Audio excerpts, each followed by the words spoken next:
வணக்கம். Big topic with Karthik Mayakumar. Chandrayaan 3 vs Luna 25 இதை பற்றி தான் முழுக்க பேச போகிற நிகழ்ச்சிக்குள்ள போகலாம்.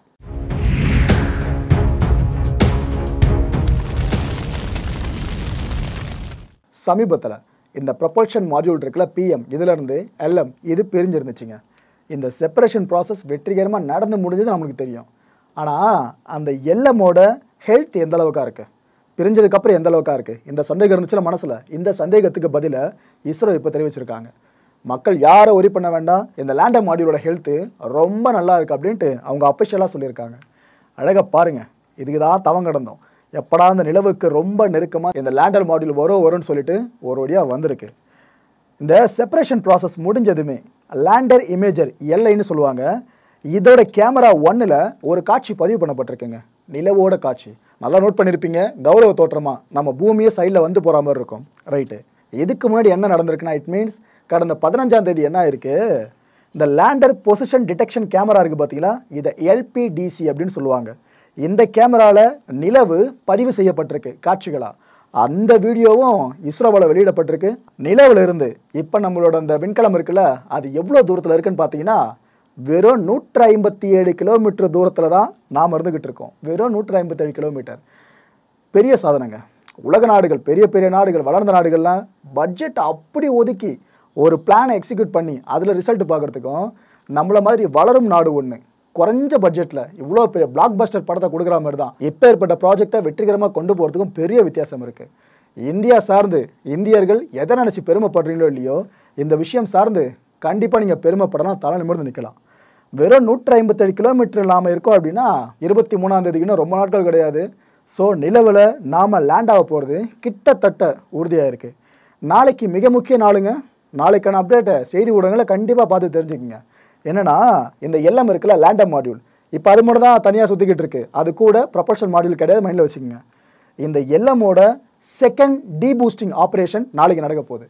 நாம் இதுக்கு முன்னாடி ஃபர்ஸ்ட் டீபூஸ்டிங் ஆப்ரேஷனை பண்ணோம். டீபூஸ்ட்னா குழம்பிடாதீங்க, இந்த நிலவு இங்கே இருக்குது அப்படின்னா இவ்வளோ தூரத்தில் நம்மளோட அந்த எல்எம் இருக்குல்ல லேண்டர் மாடியூலு, இதை நாம் டீபூஸ்ட் பண்ணி, இட் மீன்ஸ் அதை சுற்றி வர அந்த தொலைவு இருக்குல்ல அதை குறைப்போம். அதான் டீபூஸ்ட்னு சொல்லுவோம். இதுக்கு முன்னாடி இங்கே இருந்தது, இப்போ ஃபஸ்ட்டு டீபூஸ்ட் மூலமாக இது இவ்வளோ தூரம் வந்துச்சுங்க. இப்போ இந்த ஃபஸ்ட்டு டீபூஸ்ட் முடிஞ்சிருச்சு, நாளைக்கு செகண்ட் டீபூஸ்ட் நடக்க போகுது. அப்போது இன்னும் கிட்ட வரும். இப்படி கிட்ட கொண்டு வருவாங்க. இதுதான் டீபூஸ்ட் ப்ராசஸ்னு சொல்லுவாங்க. அப்பேற்பட்ட மிக முக்கியமான செகண்ட் டீபூஸ்டிங் ஆப்ரேஷன் நாளைக்கு நடக்குது. நம்ம விக்ரம் லேண்டரை சும்மா சொல்லக்கூடாதுங்க. கிட்டத்தட்ட 9 சென்சார்ஸ் உள்ளே பொருத்தப்பட்டிருக்கு. ஸோ இந்த வாட்டி பிசிறு தட்ட வாய்ப்பே இல்லைன்னு தான் நினைக்கிறேன். அந்த சென்சார்ஸ் என்னென்னன்றதை இப்போ பார்த்துட்டு வாங்க. LIRAP laser inertial referencing and accelerometer package. KARA KARA அதாவது பேண்ட் ஆல்டிமீட்டர். LPDC இதை லேண்டர் பொசிஷன் டிடெக்ஷன் கேமரா அப்படின்னு சொல்லுவாங்க. LHDAC இதை lander hazard detection and avoidance கேமரான்னு சொல்லுவாங்க. LASA லாசா இதை லேசர் ஆல்டிமீட்டர்னோ, LDV இதை லேசர் டாப்ளர் வெலாசிமீட்டர்னோ, LHVC இதை லேண்டர் ஹாரிசான்டல் வெலாசிட்டி கேமரான்னு சொல்லுவாங்க. அடுத்தபடியாக MS சென்சார்னு சொல்லக்கூடிய மைக்ரோஸ்டார் சென்சார். அல்டிமேட்டாக பார்த்தீங்கன்னா IT சென்சார்ஸ், அதாவது இன்க்ளைனோமீட்டர் அண்ட் டச் டவுன் சென்சார்ஸ். இந்த நேரத்தில் இஸ்ரோ சேர்மன் சோம்நாத் அவர்கள் இருக்காங்களே, அவர் சொன்ன ஒரு விஷயம் தான் ஞாபகத்துக்கு வருதுங்க. ஏன்னா இந்த நேரத்தில் சில பேர் என்ன சொல்கிறாங்க, ப்ரோ லூனா 25 நம்மளை சாப்பிட்றோம் ப்ரோ, அதை அடித்து வேறு லெவலில் போயிட்டுருக்கு ப்ரோ, நாம் லேண்டிங்கில் இந்த வாட்டி கரெக்டாக இருப்போமான்னு தெரியல, போன வாட்டி ஆன மாரி ஆகிடுமோன்ற ஒரு தயக்கம் இருக்கிறதா சொல்லிக்கிட்டு இருக்காங்க. இதனால தான் இவர் சொன்ன அந்த விஷயம் இப்போ எனக்கு ஞாபகம் வந்திருக்கு. சோம்நாத் அவர்கள் என்ன சொல்லியிருந்தாங்க, எந்த டெக்னாலஜி தோத்தாலும் சரிங்க, விக்ரம் தோற்காது. விக்ரமில் இருக்கிற சென்சார் ஃபெயிலியர் ஆனாலும் சரி, அதில் இருக்க என்ஜின்ஸ் ஃபெயிலியர் ஆனாலும் சரி, எப்படியோ லேண்டிங் உறுதிங்க அப்படின்னு சொல்கிறாரு. எப்பேற்பட்ட விஷயம் பார்த்தீங்கன்னா, எது ஃபெயிலியர் ஆனாலும் லேண்டிங் ஃபெயிலியர் ஆகாதுன்றாரு.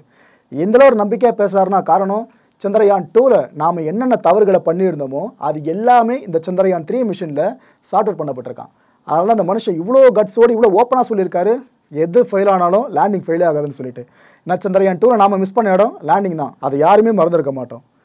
இவ்வளோ முயற்சி பண்ணி நாங்கள் இந்த விக்ரம் லேண்டரை உருவாக்கி இருக்கோம், இந்த வாட்டி மிஸ்ஸே ஆகாதுன்னு அடித்து சொல்லியிருக்காரு. சோம்நாத் அவர்கள் பேச்சை கேட்குறப்ப கண்டிப்பாக விக்ரம் லேண்டர் பர்ஃபெக்டாக லேண்ட் பண்ணிவிடும், அதுவும் நிலவோட சவுத் போலில் லேண்ட் பண்ணிவிடும் அப்படின்ற நம்பிக்கை நம்மளுக்கு பெருசாக வந்துருச்சு.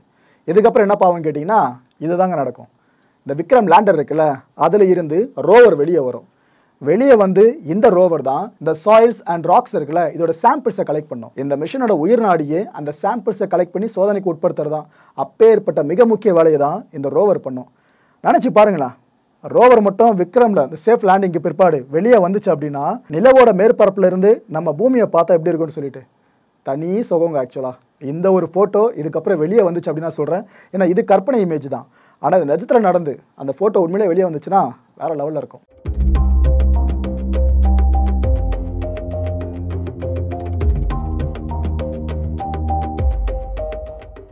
நாம் ஏதோ நாசா மாதிரியும் ராஸ்காஸ்மாஸ் மாதிரியும் பாயிண்ட் டு பாயிண்ட் பஸ் மாதிரி பூமியிலேருந்து ஸ்ட்ரைட்டாக அப்படி நிலவுக்கு போயிடல. சுற்றி போயிருக்கோம். காரணம், அவங்க எரிபொருளுக்கு செலவு பண்ணுறாங்களே அதை விட ரொம்ப கம்மியாக தான் நம்ம எரிபொருளுக்கு செலவு பண்ணுறோம். அதனால தான் நீள்வட்ட பாதையை பயன்படுத்தி நாம் இப்போ நிலவோட மேற்பரப்பு அடைஞ்சு கிட்ட டீபூஸ் பண்ணிக்கிட்டு இருக்கோம். ஸோ ரெண்டுத்துக்கும் பெரிய வித்தியாசம் இருக்குது. அப்பேற்பட்ட நம்ம பயணம் இருக்குல்ல, பூமியில் இருந்து நம்மளோட விண்கணம் எப்படி நிலவை நோக்கி போச்சுன்னு சொல்லிட்டு அந்த பயணத்தை, அந்த ஹார்டான ஜேர்னியை இப்போ பார்த்துட்டு வாங்க.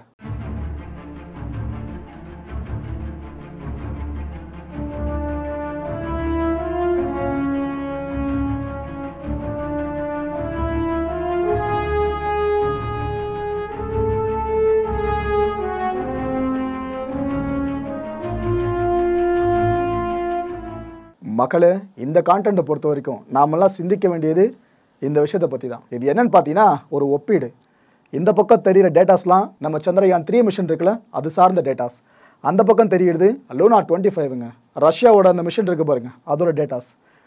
ஒரு கசப்பான உண்மை என்னென்னா, நிலவோட சவுத் போலில் முதல்ல லேண்ட் ஆக போகிற வாய்ப்பு ரஷ்யாவுக்கு தான் அதிகமாக இருக்குது. இட் மீன்ஸ் லூனா 25க்கு தான் அதிகமாக இருக்குது. ஏன்னா நாம் ஃபிக்ஸ் பண்ணியிருக்க டேட் 23ஆம் தேதி. ஆனால் ரஷ்யா ஃபிக்ஸ் பண்ணியிருக்க டேட் 3 நாட்கள் ஃபிக்ஸ் பண்ணியிருக்காங்க. 21, 22, 23. யாருக்கு தெரியும், அதுக்கு முன்னாடி அவங்க லேண்ட் பண்ணாலும் ஆச்சரியப்படுறதுக்கு இல்லை.